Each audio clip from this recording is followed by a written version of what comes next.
Sabe aquela sensação de estar meio travado? Às vezes a gente se pega remoendo o passado ou então fica super ansioso com o futuro. E se a chave para sair dessa pudesse estar, na verdade, bem aqui, agora? Hoje, a gente vai mergulhar na Gestalt terapia, uma abordagem que é, olha, revolucionária e que nos ensina a viver de um jeito mais pleno, mais consciente. Vamos juntos descobrir de onde ela veio, quais são suas ideias principais e como ela pode, de fato, transformar o jeito que a gente enxerga a vida. Pensa um pouco nisso aqui. Duas pessoas podem passar pela mesmíssima situação, tá? Digamos, uma demissão. Para uma, nossa, é o fim do mundo, uma catástrofe. Para outra, pode ser uma chance de recomeçar, uma oportunidade. O fato é o mesmo, né? A demissão. Mas a experiência é totalmente diferente. Então fica a pergunta: o que de fato define a nossa realidade? É o que acontece com a gente ou é como a gente vivencia o que acontece? Guarda bem essa pergunta porque ela é o coração da Gestalt terapia. E para a gente entender essa ideia, a gente precisa conhecer o cara por trás dela. Uma figura assim bem rebelde e até controversa, Friedrich, mas todo mundo conhecia ele como Fritz Perls. Ele era psiquiatra, psicanalista, mas não era do tipo que se contentava com as respostas prontas, sabe? Ele resolveu criar o próprio caminho, chutando o balde das tradições. Olha, a vida do Perls foi uma busca constante por liberdade, quase uma fuga. Primeiro, ele fugiu do nazismo na Alemanha. Depois, do apartheid na África do Sul, e foi parar em Nova York. Mas a ruptura mais forte mesmo foi a intelectual. Pensa só, em 1936, num congresso de psicanálise, ele foi lá apresentar umas ideias novas e foi praticamente expulso, rejeitado pelos colegas. As ideias dele foram consideradas radicais demais. E essa rejeição, no fim das contas, foi um empurrão que ele precisava. Foi aí que ele falou: quer saber? Vou abandonar essa psicanálise tradicional e começou a criar a própria teoria.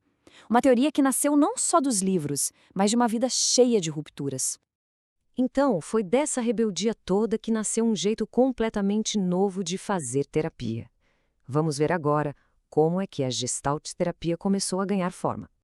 O marco zero, o momento da virada, foi em 1951. Foi quando publicaram esse livro aí, o Gestalt Therapy. E com ele, o mundo da psicoterapia conheceu oficialmente uma abordagem nova, vibrante. E não era só mais uma teoria, não. Era quase um manifesto, sabe? Uma declaração de independência da psicologia mais tradicional da época. E aqui tem um ponto bem importante. Apesar do Perls ser a figura principal, a Gestalt terapia não saiu da cabeça de uma pessoa só. Esse livro fundamental foi um trabalho a três mãos, junto com Paul Goodman e o Ralph Hefferlein. Eles partiram de anotações que o próprio Perls trouxe lá da África.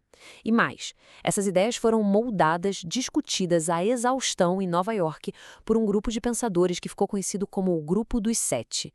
Foi uma criação coletiva mesmo, um verdadeiro caldeirão de mentes brilhantes fervilhando. Ok, a gente já entendeu a história. Mas vamos ao que interessa, né? Afinal de contas, o que é essa tal de Gestalt terapia? O que é que ela tem de tão especial? Para a gente sacar o impacto da Gestalt, a gente precisa voltar um pouquinho no tempo. Naquela época, a psicologia era dominada por duas gigantes. A psicanálise, que basicamente dizia que a gente é movido por impulsos inconscientes lá do passado, e o behaviorismo, que via a gente como um produto de estímulos e respostas. As duas tinham uma visão mais determinista, sabe? Como se a gente tivesse meio que acorrentado ao passado ou ao ambiente. Aí chega a Gestalt, junto com a psicologia humanista, e meio que quebra essas correntes, dizendo: opa, peraí. O ser humano é livre, tem poder de escolha e tem uma capacidade natural de crescer e se realizar. E aqui está a grande virada de chave. Na Gestalt, o terapeuta não vai focar em o que aconteceu com você na infância. Ele vai perguntar algo como você se sente agora, nesse exato momento, ao se lembrar disso. Percebe a diferença? O foco sai do fato em si, do conteúdo, e vai todo para a experiência, para o processo. Lembra daquela nossa primeira pergunta sobre o que importa mais, o fato ou a experiência? Pois é, a Gestalt aposta todas as fichas na experiência. É ali que está o poder de transformar as coisas. E essa fixação na experiência leva a gente direto para o primeiro dos três pilares da Gestalt: a ênfase total, radical, no agora. Para Gestalt, o passado já virou memória e o futuro ainda é fantasia. O único tempo real de verdade que a gente tem é este exato momento. Então, todo o trabalho terapêutico acontece no famoso aqui e agora.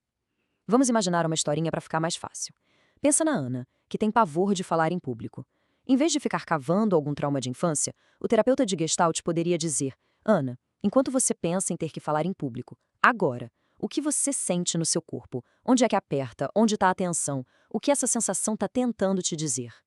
A solução não está lá no passado, mas em como esse passado aparece no corpo e na mente da Ana, bem aqui, no presente.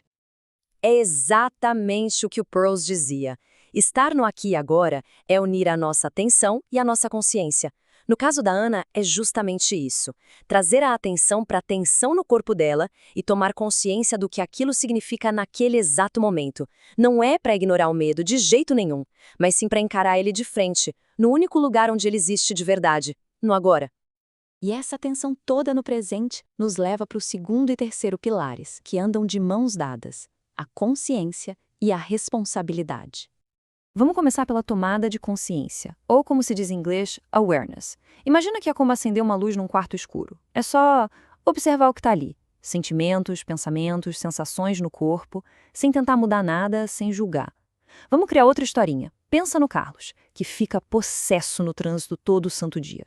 Em vez de só buzinar e xingar, a tomada de consciência seria ele parar e se perguntar: ok, tô com raiva. O que essa raiva está fazendo no meu corpo? Meus ombros estão duros? Tô travando o maxilar? Por que essa situação específica me tira tanto do sério? Só o fato dele perceber isso, sem filtro, já é o primeiríssimo passo para a mudança. E aí que entra o terceiro pilar: assumir a responsabilidade. Porque uma vez que a luz da consciência acende, não dá mais para fingir que não está vendo. Voltando para o nosso amigo Carlos no trânsito. Agora que ele tomou consciência da tensão dele, do gatilho da raiva, ele tem uma escolha. Ele pode continuar botando culpa no trânsito, nos outros motoristas, na cidade, ou ele pode assumir a responsabilidade pela reação dele.